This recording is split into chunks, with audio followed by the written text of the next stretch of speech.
আজকে তোমাদের সাথে এক অন্যরকম ভিডিও শেয়ার করব। আজকে বাড়ির সবাই মিলে আমরা যাব পাত্রসায়ের। সেখানে আজকে একটা বিশেষ দিন রয়েছে। চলো তোমাদের সাথে যেতে যেতে পুরো গল্পটা শেয়ার করব। পাত্রসায়েরে আমাদের গুরুদেবের বাড়ি, সেখানে আজকে রসিক ঠাকুরের মন্দির প্রতিষ্ঠান হচ্ছে।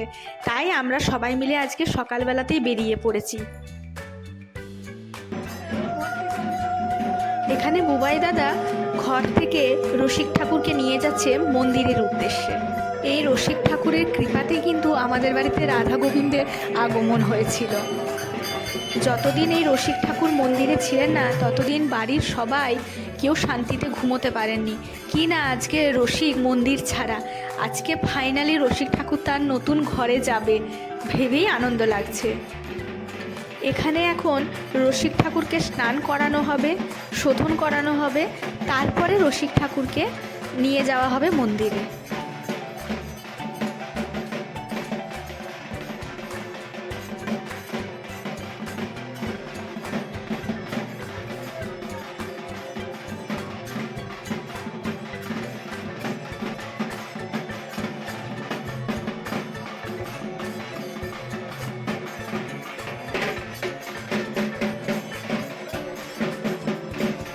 দর্শন করুন এই রসিক ঠাকুরকে আর রাধারানীকে। চলুন আপনাদের একবার মন্দিরটা দেখিয়ে নিয়ে আসি। দেখুন কি অপূর্ব দেখতে লাগছে, এত সুন্দরভাবে রংটা করা হয়েছে যেন চোখ জুড়িয়ে যাচ্ছে। এখানে এখন রাধা গোবিন্দকে স্নান করানো হচ্ছে। স্নান পর্ব শেষ হয়ে যাওয়ার পর এবারে 3বার রাধা মাধবকে মন্দির প্রদর্শন করানো হবে, তারপরে তাদেরকে নিজের মন্দিরে প্রতিষ্ঠান করা হবে।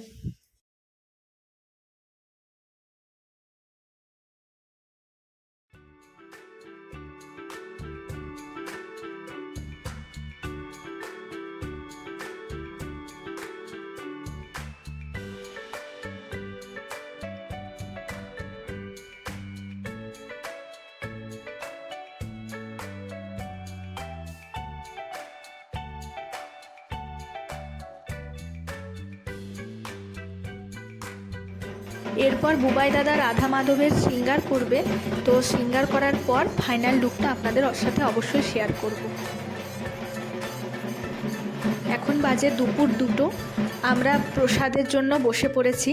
প্রথমেই আমাদেরকে খেতে দেওয়া হয়েছে বেগুনি, গরম গরম ধোঁয়া ওঠা ভাত, শুক্তো, ডাল, তার সাথে আছে চাটনি, মিষ্টি, পাঁপড় আর পরমান্ন।